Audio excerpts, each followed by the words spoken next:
ආයිබෝන් දේශය හඬාද ඔබ හමුවේ තබන්නේ පසුගිය සවුදා අනුරාධපුර මහරුවලේ සාහසික මිලේච්ඡ තිරිසනෙකු විසින් එහි සේවය කරන පුහුණු වෛද්‍යවරියෙකුට කර සාපරාධී ක්‍රියාවක් සම්බන්ධවයි. එම තරුණ වෛද්‍යවරිය සේවයේ නිමවා තමන්ගේ නිල නිවාසයට පැමිණ සිටි මොහොතේදී මේ සාහසිකයා එම වෛද්‍යවරිය දූෂණයට ලක්කොට ශාරීරික අඩන්තේට්ටම් සිදුකට පලා ගොස් ඇත. ඒ මොහොතේ සිට වෛද්‍යවරු තම වෘත්තීය ක්‍රියාමාර්ගයක් ගෙන මෙම වෛද්‍යවරියට සාපරාධී ක්‍රියාව සිදු කළ පාපතරයා අත්අඩංගුවට ගන්නා තෙක් වැඩ වර්ජනයේ අනුරාධපුර දිස්ත්‍රික් රෝහලේ යෙදෙන බව මාධ්‍යයට ප්‍රකාශ කරන ලදී. කෙසේ වෙතත් පොලිස් දෙපාර්තමේන්තුවේ දක්ෂතාවයේ පිළිබිඹු කර පැය 24ක් යාමට ප්‍රථම එම සාහසිකයා අත්අඩංගුවට ගැනීමට පොලිස් දෙපාර්තමේන්තුව සමත් විය. ඒත් වෛද්‍යවරුන් අත්නෝමතිකව ශෛලෝග්ගේ මස්රාත්තලේ තීරිය අනුගමනය කරමින් මෙම වෛද්‍යවරියට අපරාධය සිදු කළ පාපතරයා අත්අඩංගුවට ගත් පසු එම වැඩවර්ජනය නවතාලීමට කටයුතු නොකළේය. තවදුරටත් පැය ගණනාවක් පවත්වාගෙන යාමෙන් එම වෛද්‍යවරු බලාපොරොත්තු වූයේ කුමක්ද? අහිංසක රෝගීන් පීඩාවට පත් කිරීමය. ඔවුන් රජයේ පීඩාවට පත් කිරීමත් අහිංසක රෝගීන් පීඩාවට පත් කිරීමත් මේමගින් කටයුතු කර බව අපට පැහැදිලි වේ. අපි මේ වෛද්‍යවරුන්ට පවසන්නේ ඔබත් සමග අපි අනුරාධපුර දිස්ත්‍රික් රෝහලේ වෛද්‍යතුමියට වෙච්ච ඒ සාපරාධී ක්‍රියාව පිළිබඳ එකට හිට ගන්නා බවය. රටේ ජනතාවද එම වෛද්‍යවරියගේ පැත්තේ සිට එම පාපතරයාට දිය යුතු සියලුම ඉහළම දඬුවම් ලබා දෙන්න එක හඬින් ඉල්ලා සිටිමි. එපමණක් නොව මේ පාපතරයාගේ නිවසෙන් හමු වූ අය කියන අත් බෝම්බයට අමතරව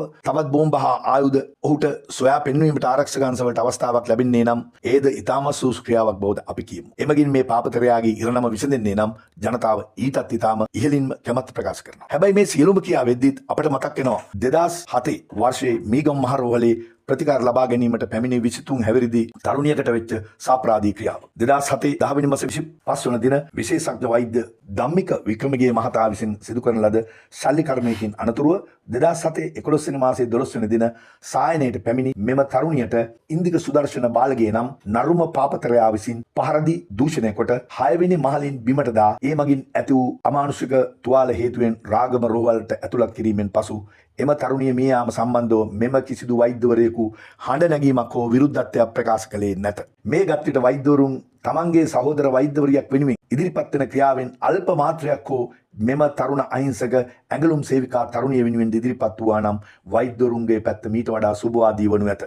රාගම ශික්ෂණ රෝහලේදී අවසන් හුස්ම හෙළූ මෙම තරුණියගේ ඝාතකයා වූ ඉන්දික සුදර්ශන බාලගේ වෙනුවෙන් එදා මීගම රෝහලේ පාලනාධිකාරිය ඒ වසන් කිරීමට නොයෙක් උත්සාහ ගන්නා ලදී. එහෙත් එම පරීක්ෂණයේදී එම රෝහලේ ක්ලීනින් සර්විස් කටයුතු වල යෙදෙනු බ්‍රියටිස් නම් කාන්තාවක් නොබියව තමන්ගේ සාක්ෂිය තමන් දෑසින් දුටුමේ මිලේච්ඡ ඝාතනය පිළිබඳ සාක්ෂිය දුන් අතර අධිකරණ වෛද්‍ය නිලධාරීවරයාද ඒ වගේම සහ කම්පනීන් කටයුතු කර අනිත් නිලධාරීන් නිසාද මෙම පාපතරයාට මරණීය දණ්ඩනය ක්‍රියාත්මක කිරීමට මේ ගමු මහාධිකරණයේ කටයුතු කරන ලදී. එහි නඩු අංකය ඔබට සඳහන් කරන්නේ නම් HC 40/4 ඉරක් 20/10 මහාධිකරණයේ මීගමු නඩුව මගින් ඔහු මරණීය දණ්ඩනයට නියම වූ අතර ඔහු විසින් කරන ලද අභියාචනයක් හේතුකොට අභියාචනාධිකරණයේනුත් අභියාචනාධිකරණයේ අංකය CA ඉරක් HCC ඉරක් 159 ඉරක් 204 යන නඩු අංකය යටතේද මහාධිකරණයේ ලබා දී තිබූ නඩු තීන්දුව අභියාචනාධිකරණයේදී එම තීන්දුවම ලබා දීමට ශ්‍රේෂ්ඨාධිකරණ විනිසුරුවරුන්ගේ ගෞරවනීය තීන්දුව විය.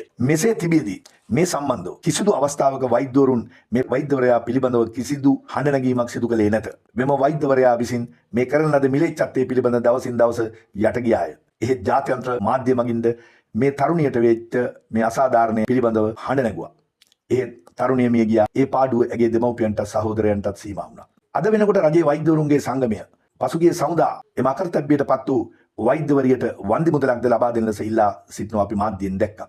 අපි ඒක මතිකව අනුමත කරනවා. ඒ වගේම ජීවිතයෙන් සමුගත් මීගම රෝහලේදී පාපතර වෛද්‍යවරයා විසින් දූෂණය කර මරා දැමූ ඒ චමිලා දිසානායක නම් ඒ ඇඟලුම් සේවිකා තරුණිය වෙනුවෙන්ද ප්‍රමාද වී හෝ සැලකිය යුතු වන්දු මුදලක් ඇගේ දෙමව්පියන්ට ලබා දීමට කටයුතු කිරීමට වත්මන් රජයේ වගකීතුන්ගේ දැස් ඇරේවායි අපි ප්‍රාර්ථනා කරමු. වෛද්‍යවරුනි, ඔබගෙන් අපි ඉල්ලා සිටින්නේ ඔබේ අයිතිවාසිකම් වෙනුවෙන් වර්ජන කළාට අපි විරුද්ධ නැත.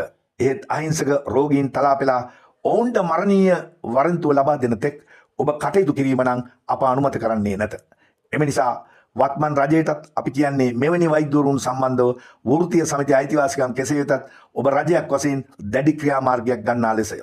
බොහොම ස්තුතියි. යලිත් දවසක දේශීය හඬ මෙවන් මධ්‍යස්ථ සමාජ විවරණයකින් ඔබ හමු වෙන තෙක් අදට නිහඬ වෙමි. බොහොම ස්තුතියි.